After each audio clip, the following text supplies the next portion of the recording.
राज्यसभेच्या रिक्त झालेल्या जागेवर सुनेत्रा वहिनी यांनी अर्ज भरला। काल कोअर ग्रुपची बैठक घेतली, सामायिक निर्णय घेतला। मुख्यमंत्री तसेच देवेंद्र फडणवीस यांच्याशी चर्चा झाली आणि त्यांना माहिती दिली। पूर्वनियोजित कार्यक्रम होते। पक्षाच्या कोअर ग्रुपच्या बैठकीत एकत्रित निर्णय झाला। कोणीही नाराज नाही, पक्षात आणि माहितीत नाराजी नाही। वेगवेगळी मतं देण्यात आली आहेत, आम्ही त्याबाबत विचार करू। एनडीएच्या बैठकीत आम्ही सगळे उपस्थित होतो। भाजपमध्ये आम्ही आपल्याबद्दल कोणताही संदेह नाही।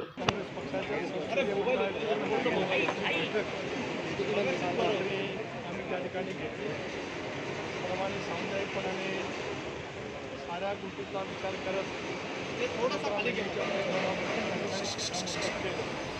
त्याप्रमाणे बहिणीने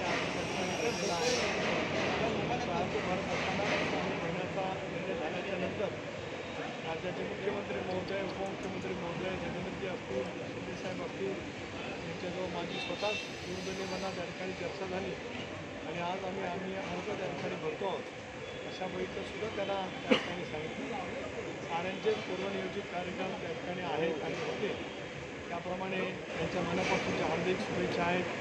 आणि आज जी काही निवडणूक होते आहे ती राष्ट्रवादी काँग्रेस पक्षाचे प्रफुल्ल पटेल साहेब जे पुन्हा एकदा निर्वाचित झाले त्या जागेवरती त्या ठिकाणी ते होते। तर पार्थ पवार देखील या उमेदवारासाठी इच्छुक होते, पण ते देखील या ठिकाणी नाराजी आहे का? पक्षाच्या कोर ग्रुपच्या बैठकीमध्ये एकमताने हा निर्णय त्या ठिकाणी झाला। पक्षामध्ये कुठली या विषयावरती नाराजगी असण्याचं काही कारण नाही। राष्ट्रवादी काँग्रेस पक्षाचे सगळे निर्णय आम्ही एकत्रितपणे कोर ग्रुपमध्ये बसून त्या ठिकाणी घेत असतो।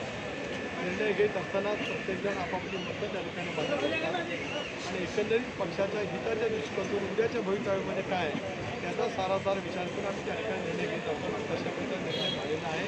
पक्षातही कुठली नाराजी नाही, महायुतीमध्ये तर अजिबात नाराजी असण्याचं काही कारण नाही। हिंदी में जानना